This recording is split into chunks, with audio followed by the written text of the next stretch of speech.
What I'm going to talk to you about, I think everyone can relate to. It's not limited to just the Carolinas. I'm old enough to remember we'd go to the gas station. They'd come out and pump the gas for you. I can remember stores that had old creaky wood floors and ceiling fans. I can remember theaters that had single screens, not 12 or 18, and balconies. I've always been fascinated looking at old books and magazines that showed old storefronts and streetscapes. So I decided to venture out and try to capture in photographs the places that were still there while they were. It was natural for me to want to come to South Carolina because I've spent my entire life crisscrossing on the back roads going to the beach with my family, from Cherry Grove all the way down to Pawleys Island. So I started traveling the 46 counties of South Carolina.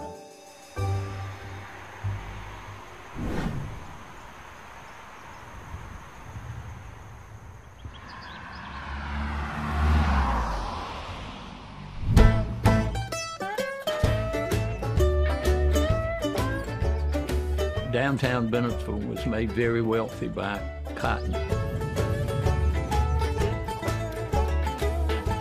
We were very fortunate that our courthouse was not burned. That was one of the great gifts the Union Army gave us, was it did not burn the courthouse.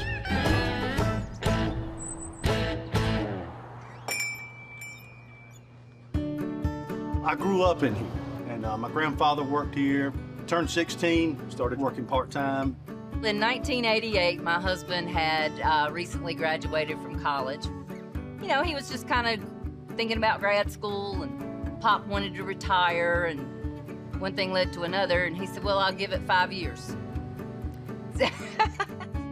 Cindy and Cam Stone are just about the nicest people you'd ever run across. What else, friend? All right. They do any and everything for everybody they can. I appreciate it. Thank you a lot. Yes, sir. Thank you. Hope y'all enjoy. Our primary business is steaks and the sausage. We keep it old school. We use only good quality lean trimmings. We don't add fillers or preservatives, and we use good quality seasonings. Our spices are pepped up. The mild is plenty warm enough. Our hot is hot. The flavor pops when you taste it. This is a receipt from 1976. It's my grandpa's farm selling eggs and cornmeal to my husband's grandpa, who owned Breedens at the time. It's a very sentimental piece for us. And what's even more interesting for us, egg prices are the same. Gary, how old are you? How old are you? He's having to add it up, I think.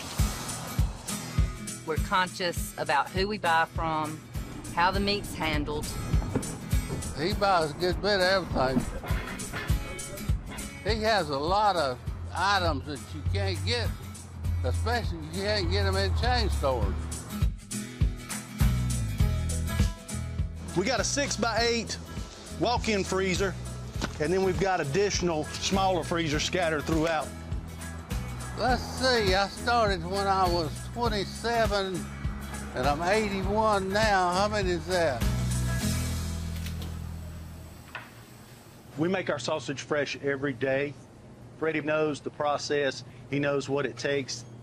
The meat has to be cut up fine so that you get the seasoning in it. You need a good long mix on it, but yet it needs to be kept cold. He's got the right feel to stuff it, and he knows what our customers want. When he hits the gas pedal, the meat begins to come out. You have to have a certain feel. Either you're gonna get too much and it's gonna blow up like a balloon, or you're not gonna get enough and it's gonna droop down. He does a fantastic job. When I started, I asked her if I had to work in the meat, doing all that. She said no. She goes, all I want you to do is work at the register, be nice, smile, and take their money. Thank you so much. I'm cutting my customer a couple of 16-ounce ribeyes. The thing about breedings is you can get them cut whatever size you want. There are a lot of people like I am who grew up on the products they sell. They like homegrown sausage. People come and ask for cured or dried, hot or mild, and we have both of them. My grandfather made it that way back here in the 40s and 50s, and we've just carried it on.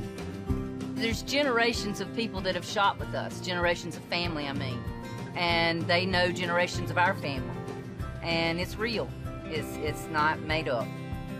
Breedings to Bennettsville means heritage, it means history. It's like coming home. I think it's the quality of the goods and the quality of the people who were selling it.